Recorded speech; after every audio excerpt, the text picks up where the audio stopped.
Hello everyone, I am back with another video of Laravel beginner tutorial. तो इस video में हम Laravel की डायरेक्टरी स्ट्रक्चर के बारे में सीखने वाले हैं कि लारावेल का जो डायरेक्टरी स्ट्रक्चर है वो किस तरह काम करता है और क्या क्या चीज़ें कहाँ पड़ी होती हैं। तो जो मेनली आपकी जो लारावेल की डायरेक्टरीज़ हैं जिनको आपने फोकस करना है वो आपकी ऐप, डेटाबेस, रिसोर्सेज, राउट्स और ENV की फ़ाइल है जो आपने मोस्टली आप यूज़ करेंगे। लेकिन जो बाकी फ़ाइल्स हैं उनके बारे में भी हम डिटेल में इस वीडियो में डिस्कस करेंगे।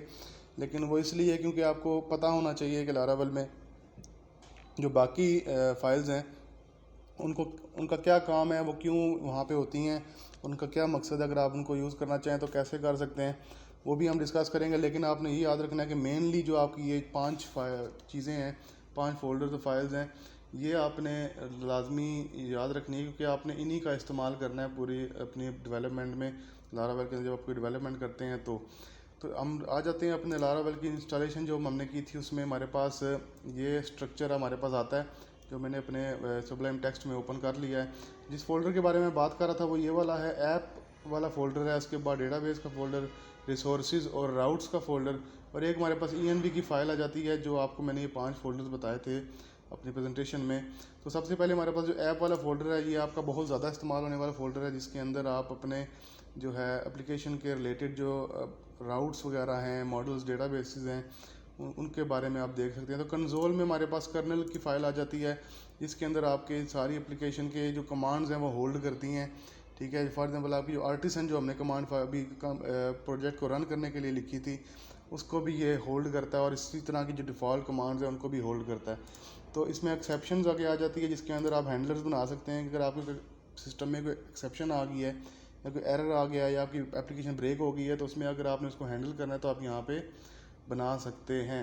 तो उसके बाद सबसे इम्पोर्टेंट HTTP वाला फोल्डर है हमारे पास जिसके अंदर हमारे कंट्रोलर्स आ जाते हैं, जो मैंने MVC आपको मतलब समझाया था फर्स्ट वीडियो में कि कंट्रोलर्स होते हैं MVC में फ्रेमवर्क में। तो कंट्रोलर्स आपके यहाँ बनेंगे। जो ये आपका कंट्रोलर पड़ा हुआ है ऑलरेडी, ये बेसिकली एक मेन कंट्रोलर है जो आपकी बेस कंट्रोलर को एक्सटेंड कर रहा होता है। तो हमारे जो बाकी के जितने भी कंट्रोलर हम बनाएंगे आर्टिसन की कमांड से वो यहाँ पे इस फोल्डर्स में आ जाएंगे। उसके बाद हमारे पास मिडिल वेयर आ जाता है। जो मिडिल वेयर बेसिकली आपको आइडिया हो गया होगा कि मिडिल मैन होता है जो कि डिसाइड करता है कि ये काम करना है या नहीं करना, इस राउट को ये एक्सेस देनी है या नहीं देनी। तो ये बेसिकली मिडिल वेयर का काम होता है। ये एक बेसिकली जज के तौर पे काम करता है जो डिसीजन मेकिंग करता है कि वेदर टू गिव एक्सेस और नॉट। तो अगर आप यहाँ पे अपना कस्टम मिडिल वेयर बनाना चाहें वो भी बना सकते हैं, लेकिन इन फ्यूचर हम उसके बारे में डिस्कस करेंगे आगे वीडियोस में। अगर हमें आपकी कमेंट्स में हमें कोई रिक्वेस्ट आती है इसके बारे में, इसके बारे में मज़ीद हम जो है प्रॉपर एक वीडियो बना देंगे। लेकिन एज अ बिगनर आपको इसकी ज़रूरत फ़िलहाल नहीं पड़ने वाली। तो कर्नल इसके अंदर भी मौजूद है। ये भी आपके जो मेन इसके प्री डिफाइंड होते हैं। ये देखें यहाँ पे लिखा हुआ भी है कि ये ग्लोबल मिडलवेयर स्टैक है, the middleware are run during every request to your application. Kernel basically main file होती है आपकी, ये रिक्वेस्ट की जो यहाँ पे रिक्वेस्ट में अगर आ रही है HTTP में तो ये इसकी मेन फाइल है जो इसके प्री डिफाइंड फंक्शन को होल्ड कर रही होती है। तो इसमें आप जो नीचे हमारे पास मॉडल्स आ जाता है, मॉडल में बेसिकली आपके डेटाबेस के टेबल्स होते हैं। जैसे फॉर एग्जांपल यूज़र का टेबल है तो इसके अंदर देखें अगर आप इसमें नेम, ईमेल और पासवर्ड को फिलेबल किया हुआ है कि ये ही ऐड हो सकते हैं, इसके अलावा चीज़ें नहीं ऐड हो सकती।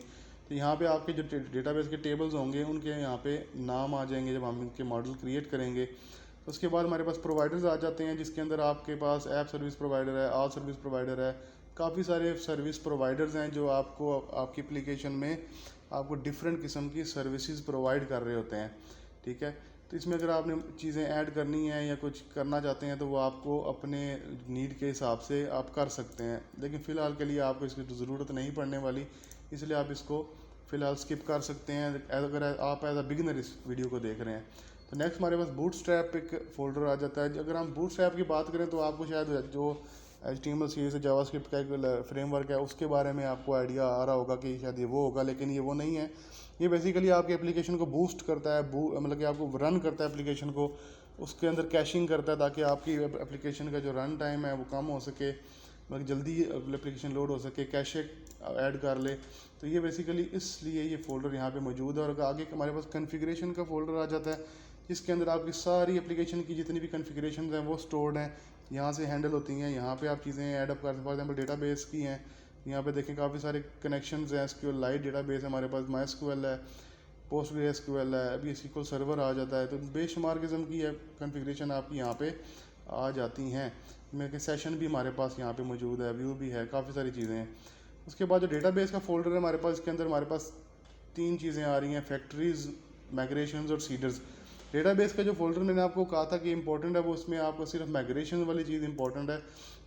जब भी हम कोई डेटाबेस का टेबल क्रिएट करेंगे तो यहाँ पे हमारे पास उसकी माइग्रेशन आ जाएगी। इस तरह आप ये देख सकते हैं कि name, email verified at password और ये रिमेंबर टोकन, टाइम स्टैम्प ही होगा कि कब क्रिएट किया गया था रिकॉर्ड और कब अपडेट किया गया था। और ये जो आईडी है ये आपकी प्राइमरी जो आईडी होती है प्राइमरी की, ये वो है। तो इस तरह आप स्केमा बना के अपने टेबल्स क्रिएट कर सकते हैं, जो बहुत ज़रूरी है माइग्रेशन के अंदर। आप जो ये आपको फोल्डर बताया था डेटाबेस का, इसके अंदर आपको माइग्रेशन का यही आपने जहन में रखना है शुरू में। आपको बाद में अगर मल्टीपल डेटा क्रिएट करने हैं तो आप फैक्ट्रीज बना के कर सकते हैं कि आप यहाँ पे डेटा लिख लें यहाँ पे ऐसे कि ये वाली नेम जो फेकर की जो अपनी प्री डिफाइंड फैक्ट्री है इसकी, वो यहाँ से आपको ये मल्टीपल जो है रिकॉर्ड इंटर करके दे सकती है। उसके बाद आपकी जो सीडर्स हैं, सीडर भी बेसिकली यही काम करते हैं, फेक डेटा क्रिएट करते हैं। अगर आपने कोई टेबल है, अगर एप्लीकेशन रन की है, किसी को दी है, तो आप उसके बोलेंगे ये सीड कर ले। तो ये भी आर्टिसन की कमांड्स ही होती हैं जिनके थ्रू आप डेटाबेस को सीड करते हैं और अपने कुछ रिकॉर्ड्स इंटर कर लेते हैं। लेकिन अगर आपने बल्क में करने हैं तो आप इन फैक्ट्रीज को यूज़ करके कर सकते हैं। इसके बारे में भी हम आगे वीडियोज़ में डिस्कस करेंगे जब हमें ज़रूरत पड़ेगी, जब हम कोई बड़ी एप्लीकेशन बनाएंगे इस वीडियो के एंड पे तब। तो इसके बाद हमारे पास पब्लिक डायरेक्टरी आ जाती है जिसके अंदर आप HTXS की फ़ाइल देख सकते हैं। उसके बाद favicon देख सकते हैं, index.php देख सकते हैं, जो आपकी मेन फाइल होती है आपके प्रोजेक्ट की जो आप एग्जीक्यूट करते हैं। फॉर एग्जांपल अगर हम अपने वेब ब्राउज़र पे चलते हैं और अगर हम यहाँ पे सर्व नहीं करते तो हम क्या करेंगे, localhost/laravel ऐप अगर हम लिखते हैं तो यहाँ पे आपको डायरेक्ट ये उस तरह वर्क नहीं करके देने वाली, हमारा सर्वर भी अभी रन नहीं हो रहा।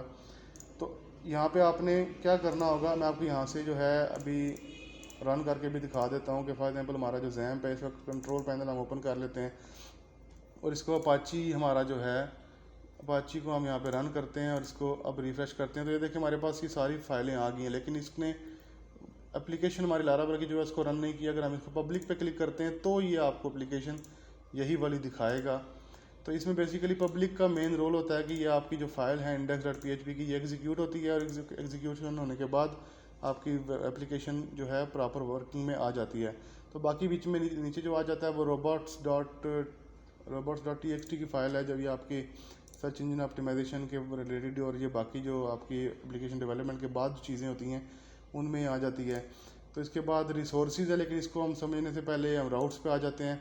तो राउट्स बेसिकली राउट ये होते हैं जो आपके वेबसाइट के पेजेस हैं जिन पे आप नेविगेट करते हैं क्लिक करके किसी बटन पे, तो वो बेसिकली राउट्स कहलाते हैं। जिसके अंदर आप क्या कर सकते हैं कि आपके जो फॉर एग्जांपल जब मेन आपकी वेबसाइट के राउट्स हैं वो आपके web.php के अंदर मौजूद होते हैं। अभी आप अगर आप देखें तो वेलकम की फ़ाइल एक रिटर्न हो रही है, व्यू रिटर्न हो रहा है वेलकम का। तो ये बेसिकली जो व्यू है ये आपका रिसोर्सेज में पड़ा हुआ है। अगर आप रिसोर्सेज में व्यूज़ में जाते हैं तो ये देखें वेलकम के नाम से यहाँ पे व्यूज़ ने कॉल किया है।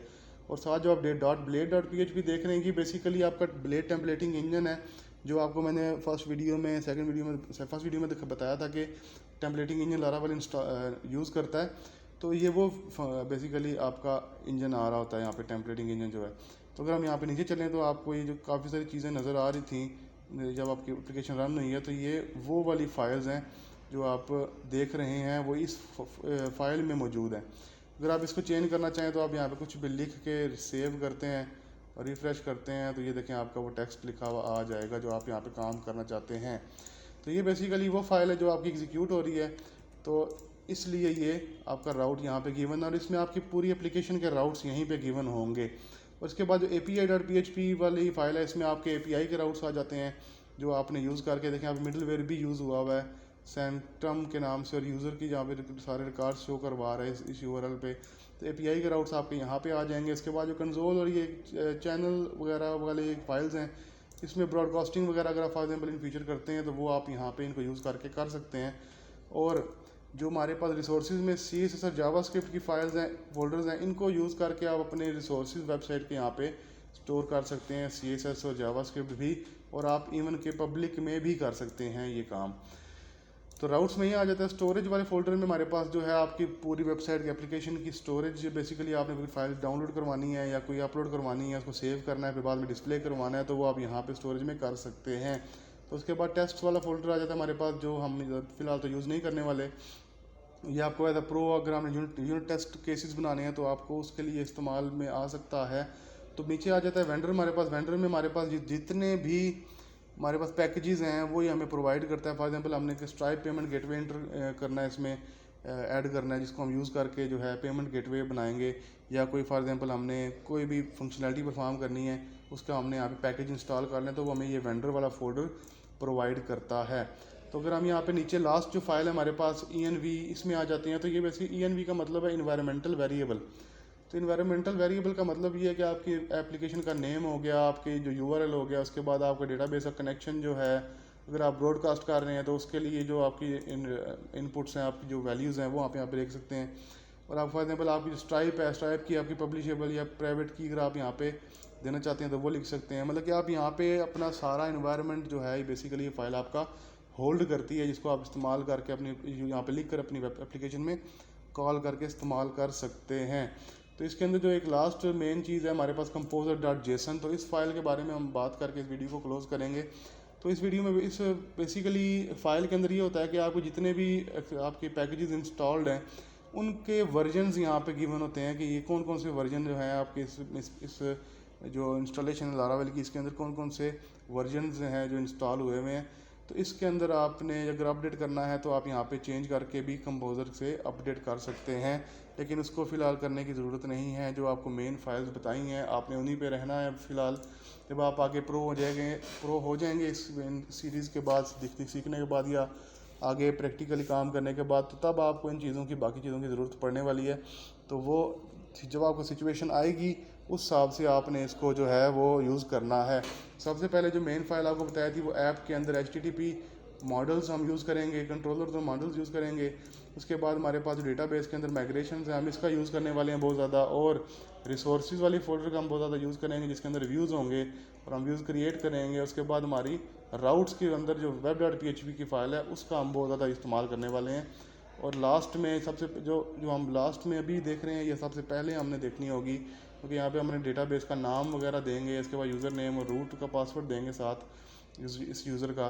तो यहाँ पे डेटाबेस का नेम दे के सेव करेंगे और कमांड को दोबारा रीरन करेंगे तो हमारी डेटाबेस कनेक्टिविटी हो जाएगी। तो इस वीडियो में हमने लारावेल के जो फोल्डर स्ट्रक्चर है उसके बारे में सीखा है। आई होप आपको बहुत फ़ायदा हुआ होगा इससे, और इंशाल्लाह नेक्स्ट वीडियो में हम जो है मज़ीद आगे इस टॉपिक को लेकर चलेंगे, इस कोर्स को लेकर चलेंगे, ताकि आपको मज़ीद फ़ायदा हो सके। और आपने लाजमी सारी वीडियोस देखनी है, सब बारी बारी जो आगे वीडियोस आने वाली हैं इस लारावेल सीरीज़ की वो आपने स्किप नहीं करनी।